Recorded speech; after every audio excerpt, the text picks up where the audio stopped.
Tenemos en esta segunda mesa del panel el privilegio de contar con el señor Gabriel Dali, gerente general de CONFIEP, la Confederación Nacional de Instituciones Empresarias Privadas. Adelante, por favor. Hola, buenas tardes. Muchas gracias por la invitación. Creo que en el primer panel se ha hablado bastante del diagnóstico y la problemática, y me gustaría entrar a dos grandes temas. El primero, las consecuencias y el impacto que está teniendo en Perú a nivel político, económico y social, y luego entrar a algunas propuestas más concretas que las podríamos ver desde el punto político, de gestión e infraestructura. Y pasando por el primer bloque de impacto, hay que ver el tema de la política. Y uno de los temas que más nos preocupa desde el sector empresarial es cómo todas estas industrias ilegales vienen penetrando en la política peruana, Congreso y otras instancias de nuestro país. Y a puertas de unas elecciones, si no tomamos medidas urgentes, con más fuerza vamos a ver cómo este dinero ilegal va a financiar campañas políticas y a candidatos. Por eso es muy importante que se tomen medidas y se hagan reformas para permitir nuevamente que el financiamiento privado pueda financiar a los partidos políticos. Lo que estamos viendo es que mientras no haya financiamiento privado, los candidatos van a voltear a otro tipo de fuentes de financiamiento. Así que esa es una primera gran consecuencia que estamos viendo y que va a cobrar mucha relevancia cerca a unas elecciones. Desde el aspecto económico, también vemos un impacto fuerte en lo que tiene que ver la recaudación. En la medida que las industrias ilícitas van ganando espacio dentro de la economía peruana, los ingresos para el Estado son mucho menores. Se habló de 4.800 millones de dólares en producción de oro ilegal que podría ser extraído por el sector formal. Y esto tiene un impacto severo porque esos ingresos eventualmente sirven para dar la infraestructura social y la infraestructura productiva al país.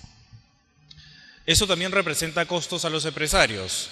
No se mencionó en el panel anterior, pero la cantidad de seguridad que ha incrementado en algunas de las minas de Trujillo ha pasado de 300 de seguridad privada a más o menos 1.400 personas de seguridad.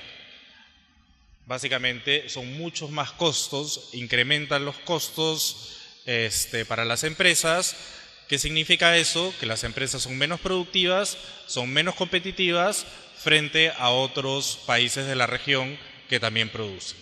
Entonces, ese es otro aspecto que tenemos que tener en mente, que encarece todos los costos al sector formal en beneficio de las industrias ilegales e informales. Hay un aspecto social importante que también tenemos que tener en cuenta. En primer lugar, es el laboral. Si uno empieza a ver cómo operan las industrias ilegales en las bocaminas o en algunas zonas del país, vemos a menores de edad, ningún tipo de protección social, ningún tipo de beneficio social, a diferencia de otras empresas, y ahí es donde realmente vemos el impacto social de la economía informal. En temas de narcotráfico vemos el tema de la deforestación, al igual que en la minería ilegal. El incremento de áreas de cultivo de coca se ha incrementado de manera exponencial en los últimos años y es algo que tenemos que tener en mente. La biodiversidad se ve afectada y también todo lo relacionado a los productos basados en la naturaleza, de los cuales el país tiene un gran potencial. Y finalmente vemos el tema de trata, donde vemos industrias ilegales que requieren fuerza de obra, principalmente masculina. Terminamos viendo una cantidad de trata y prostitución que es un verdadero problema social para el país. Y también es una industria ilegal que mueve muchísimo dinero. Entonces, con eso termino la primera parte, que es acerca de los efectos que están teniendo las economías ilegales a nivel político, a nivel económico y a nivel social. Solamente para terminar esta pequeña parte, hay que entender que las industrias ilegales son industrias bastante sofisticadas, que conocen su negocio, que tienen cadenas de valor y que saben operar en el extranjero. No es solamente el robamaletines o el que te roba el celular. Esto es algo mucho más grande que tenemos que verlo en una perspectiva mucho más profunda. En temas de propuestas no voy a profundizar, pero las que se caen de madura hay que poner muchos recursos y mucha decisión política en temas de inteligencia. En febrero de este año se formó el Grupo Greco, con 300 oficiales de primer nivel. Sin embargo, el Grupo Greco no tiene ningún tipo de recurso, porque no estaba dentro del proceso presupuestario del Ejecutivo, y ahí ya hemos, entre varias personas, tenido que ayudar a este grupo, que es el equivalente, de alguna manera, al GEIN. Y llama la atención, el GEIN operaba sin equipo de tecnología. La misma situación está pasando Greco hoy en día, y ahí es donde deberíamos poner mucho énfasis. Centros de flagrancia, creo que hay 9 en el país. Esto tiene que ser potenciado y tiene que ser un ejemplo de coordinación donde la policía, la fiscalía, el poder judicial trabajan de manera conjunta, que es algo que no vemos hoy en día, con jueces ad hoc para que puedan dar un tratamiento rápido y especializado en 24 horas y no que demore 500 días. Infraestructura, hay que utilizar los mecanismos de obras por impuestos y asociaciones público-privadas para tener los centros de flagrancia, para tener las comisarías, incluso los penales. Hay que potenciar las unidades ejecutoras del Ministerio del Interior, darles todo el apoyo necesario para poder contar con esa infraestructura. Tecnología.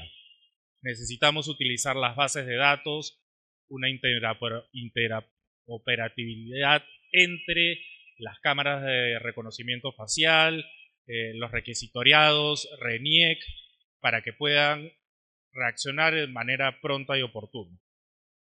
Control y fiscalización, lo mencionó Pablo de la Flor, esto es a todo nivel, desde la DREM, SUNAFIL, por la parte laboral, o SINERMIN, temas de explosivo y seguridad, SUCAMEC, por el tema de explosivos nuevamente,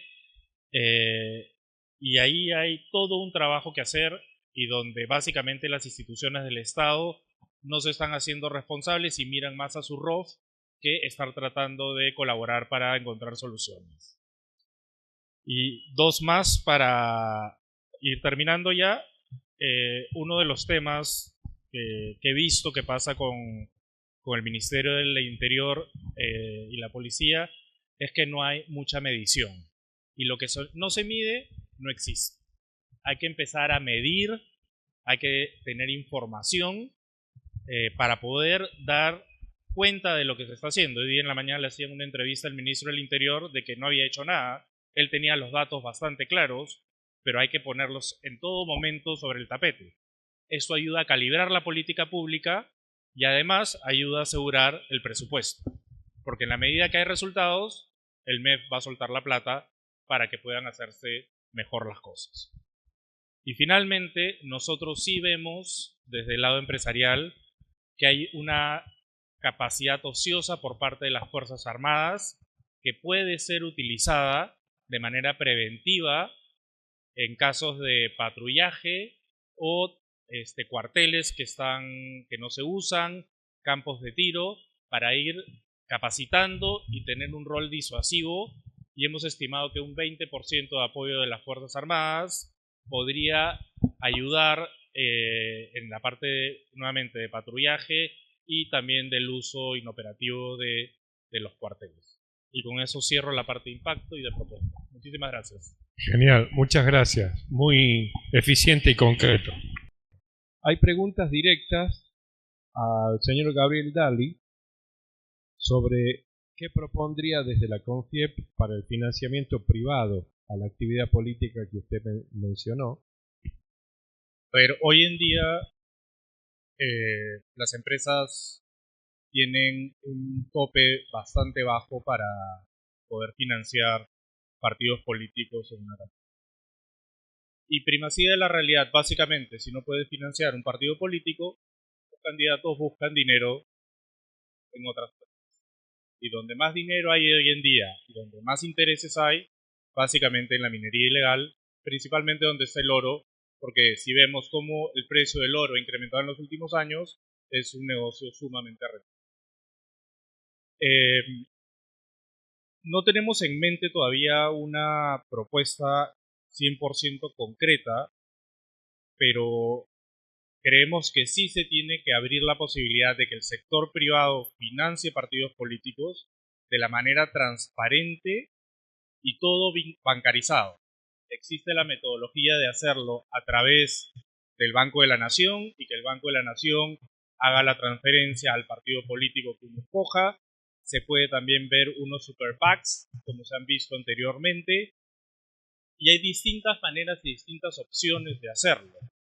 Pero lo primero que tenemos que hacer es que tiene que haber un acuerdo de que hoy día los partidos políticos están siendo financiados por economías ilegales, mientras que el sector formal, y cuando hablo del sector formal hablo de empresas formales y también sindicatos. Acuérdense que la semana pasada han asesinado a 2 líderes sindicales relacionados a construcción civil, y es básicamente porque las economías ilegales también están tomando espacios de los sindicatos, porque hay ahí un espacio importante y están desplazando a las organizaciones formales. Entonces, transparencia, bancarización, a través de super PACs, a través de decir directamente a dónde está yendo tu dinero. Creo que esos son algunos principios básicos que tenemos que considerar. Muchísimas gracias.